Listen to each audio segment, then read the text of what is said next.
Chicos, buenos días. El día de hoy en el curso de RB vamos a ver el tema de prefijos y sufijos latinos. Como una breve introducción, solamente recordarles que el idioma castellano es un derivado del latín. Recuerda que el castellano nace por la deformación del latín y es por esa razón que todavía en nuestro idioma, en el castellano, nos quedan muchos prefijos y sufijos de origen latino. Justamente en la definición se te coloca lo siguiente, ¿no? Que los prefijos y sufijos latinos son morfemas derivativos que carecen de autonomía. Eso significa que si estuviesen solos, no podrían ser usados porque solos no son independientes, ¿no? Sino que necesitan ser colocados al costado de un lexema o raíz.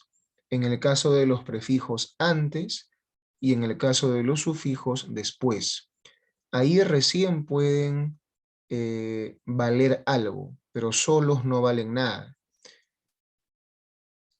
Vamos a comenzar viendo algunos prefijos latinos. Es importante, antes de empezar con esta parte de acá, que no confundas los prefijos latinos con los prefijos griegos, ¿no? Es importante que sepas tú diferenciar cuáles son latinos y cuáles son griegos. Por ejemplo, aquí, este prefijo que de seguro tú lo has escuchado muchas veces, que es intra, es un prefijo netamente latino. Y tú sabes que intra significa estar dentro de. Por ejemplo, en la palabra intramuscular, en la palabra introducción, ¿no? En la palabra intravenoso. En este caso, intravenoso significa que está dentro de la vena. Por ejemplo, cuando te ponen una aguja y te ponen esa aguja dentro de la vena, entonces se puede utilizar la palabra intravenoso. Hay varias palabras con intra, ¿no? Por ejemplo, también intrapersonal. ¿Cómo es una comunicación intrapersonal? Cuando tú conversas contigo mismo, estás conversando con tu misma persona. Y como puedes tú notar, se mantiene la idea de estar dentro de algo, ¿no? En este caso, dentro de uno mismo. Una segunda palabra, o perdón, un segundo prefijo de origen latino es el prefijo per. Este prefijo per significa a través de. Por ejemplo, en la palabra que mayormente es una palabra que se usa en el ámbito de la medicina, ¿no? La palabra percutáneo. Percutáneo significaría entonces a través de la piel. Tú sabes que cutáneo significa piel. ¿Y por qué se usa esta palabra, no? Los médicos, los que se inclinan por la parte de la cirugía más que nada, utilizan la palabra percutáneo cuando quieren ellos ingresar a un órgano interno del cuerpo, pero sin necesidad de que abra uno el cuerpo, sino simplemente utilizando como una aguja o un tubito para llegar hasta ese órgano. Entonces, es como que uno diga que está llegando a un órgano del cuerpo, pero a través de la piel, ¿no? Ya no hay necesidad de hacerle una incisión más grande. Entonces, de ese modo es que se usa la palabra percutáneo. Otra palabra con per también, por ejemplo, es pernoctar, que significa más o menos a través de la noche, ¿no? O más precisamente hablando, quedarse despierto a través, aunque no, pernoctar también puede ser que duermas, es un error, perdón. Pernoctar es que tú pases la noche, ¿no? En un lugar, ¿no? Entonces, de ahí que pernoctar signifique a través de la noche, ¿ok? Otra palabra con este prefijo latino per es pervivir, que significa a través de la vida. Pervivir exactamente es que tú sepas sobrevivir o mantenerte con vida, ¿no? Entonces, de allí que se guarde la idea de a través de la vida, pervivir. Entonces, hay varias palabras con este prefijo latino que es per. Otro prefijo latino muy conocido es pre. que obviamente significa antes de. Lo tenemos en la palabra prefacio, preámbulo, ¿no? Ambas significan parte inicial de un libro o película, ¿no? Tenemos también la palabra preuniversitario, ¿no? Y aquí, como dicen en la imagen, la palabra precaver. ¿Qué significa que tú tengas cuidado, ¿no? Que tú tengas cuidado viendo el peligro antes de que pueda llegar. De ahí que se use el pre, porque tú estás intuyendo el peligro antes. Estás imaginando que ese peligro puede pasar. Por eso que se dice precaver. Entonces, este pre, que es latino, está presente en muchas palabras, ¿no? Tenemos también el prefijo latino retro, que significa hacia atrás. Por ejemplo, como está en la imagen, la palabra retrovisor, que es ese espejo del auto que te permite ver lo que está atrás, ¿no? Pero también tenemos varias palabras más con retro.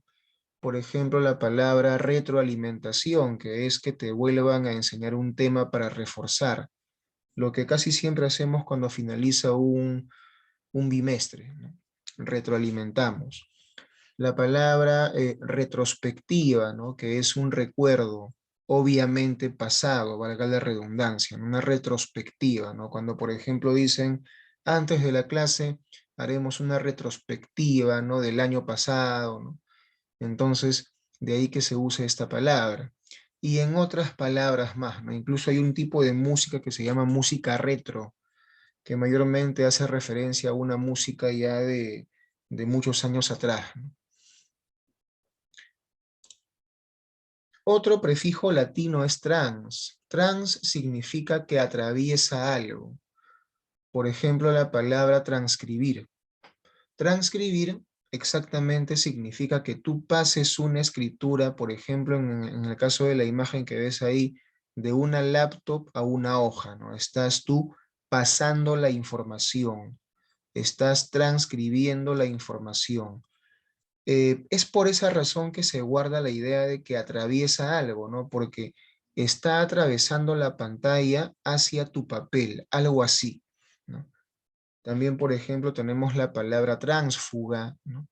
Que significa persona que abandona un lugar. Se usa mucho en política, ¿no? Que abandona un lugar para irse a otro. Por ejemplo, en política, ¿a quién se le llama un tránsfuga? A una persona que tiene la costumbre de estar en un partido político y después en otro, ¿no? O sea, para abandonando partidos y metiéndose a otros nuevos, ¿no? Ese es un tránsfuga. Entonces, hay varias palabras también con este prefijo trans. Y también tenemos el prefijo latino yuxta, que significa junto a, cerca de, por ejemplo, la palabra yuxtapuesta. Básicamente todas las palabras, no todas, pero básicamente todas las palabras que empiezan con yuxta tienen que ver con la palabra yuxtaposición. Yuxtapuesto, yuxtaponer, yuxtapuso. Entonces, yuxtapuesta en este caso es que está junto a otra cosa, como una oración yuxtapuesta, ¿no? Que se separan con coma, punto y coma y dos puntos, ¿no? Así como dice arriba, ¿no? Llegué, vi, vencí. Ahí hay tres oraciones, porque hay tres verbos, ¿no? Pero están separadas con comas, entonces son oraciones compuestas yuxtapuestas, ¿no? Vamos ahora a ver el lado opuesto, que son los llamados sufijos. Los sufijos ya van al final, van después de la raíz. Un sufijo latino muy conocido es el sida, sida con C, ¿no? Que significa que extermina o elimina a algo. Por ejemplo, como ves en la imagen, está la palabra herbicida, que mata a las malas hierbas de un lugar, ¿no? A las plantas que pueden hacer daño a otras que sí son buenas, ¿no? Matan a las malas hierbas que están creciendo en un lugar. Y tenemos varias más, como fungicida que mata los hongos, insecticida que mata insectos, en fin, ¿no? Entonces, sida es un sufijo latino. Otro sufijo latino muy conocido es ducción, que significa conducir. Por ejemplo, la palabra deducción, que más o menos, un poco forzadamente, significa conducir a un razonamiento, conducir a un pensamiento final, ¿no? También tenemos la misma palabra conducción, que es que tú dirijas un vehículo o cualquier otra cosa, entre otras palabras más, ¿no? Inducción también, ¿no? Otro sufijo latino que lo vimos también en una diapositiva anterior, recuerda la palabra tránsfuga, ¿no? Es el sufijo latino fuga. Fuga obviamente significa huir de un lugar o alejarse de un lugar. Por ejemplo, la palabra prófuga en este caso, ¿no? Que es una mujer que se está yendo de un lugar, ¿no? También en el caso de los hombres, obviamente, puede ser prófugo, ¿no? Por ejemplo, un reo que se escapa de la cárcel, ¿no?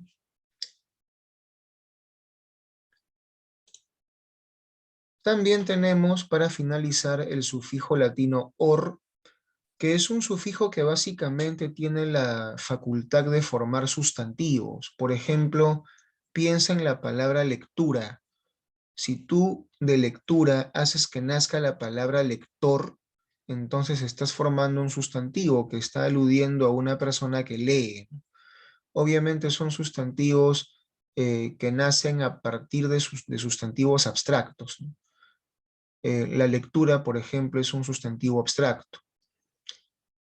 Entonces, este or tiene la facultad de formar sustantivos, ¿no?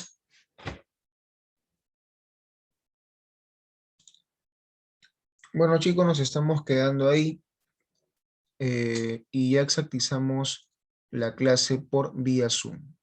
Muchas gracias por su atención. Cuídense mucho.